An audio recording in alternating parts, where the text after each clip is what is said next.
Bună seara, dragi membri ai grupului Clinica Pediatru, dragi mămici, în special sunt mămici pe grup, da?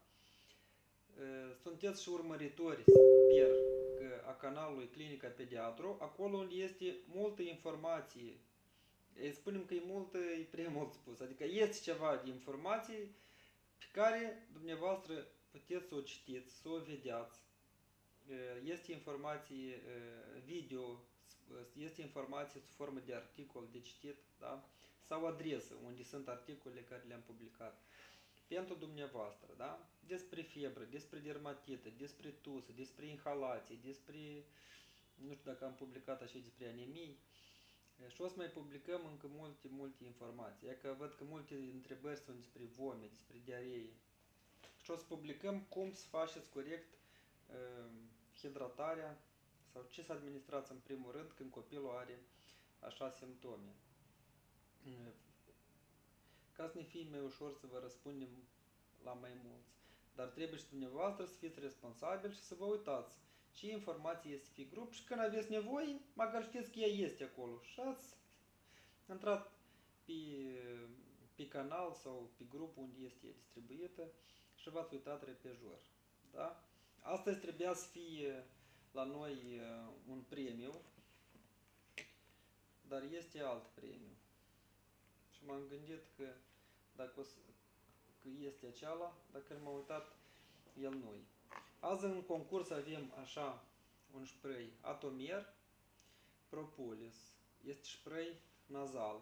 Este foarte voluminos și e bun pentru toată familia. Căpăcelul scoate, sterilizează. Trebuia să fie premiul Altrifer.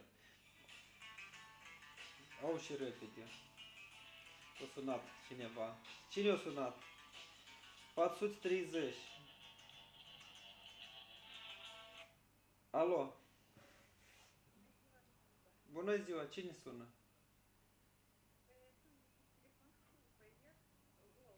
Olga cum? Burlacu, Olga Burlacu, dar ridicați mâna în chat și vă dăm cuvântul să vă felicităm. Bine? Acolo este așa. Olga Burlacu. Dați, vă dăm cuvântul. Da, doamna Olga, vorbiți. Vorbiți în chat. Da, bună ziua. Bună ziua. Mulțumesc de premiu. Cineva Mulțumim de premiu. Noi am mai folosit acest preparat. Tot de la dumneavoastră l-am folosit, dar adică l-am cumpărat. Da, este un preparat foarte Mulțumim bun, mult. natural, compoziție naturală, apa se extrage din locuri sigure, ecologice, care se folosește în atomerul ăsta izotonic. Da. Și Da.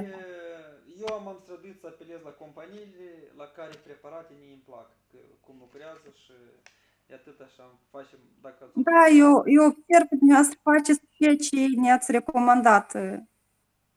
Ne recomandați permanent. Da, adică eu m-am străduit să apelez companiile și am rugat dacă să ne dai ca să fie așa, ca sponsor, să fie mai interesant, mai interactiv. Dar nu știu cine așa sună în continuu, nu văd că deja câștigător este. Doamna Olga Burlac, felicitări, scrieți-ne în privat că ați câștigat Atomer și ca să vă pun în video raport. Bine? Deocamdată vă spun o seară bună Bine, și ne mulțumim auzim mult. mâine. Sănătate!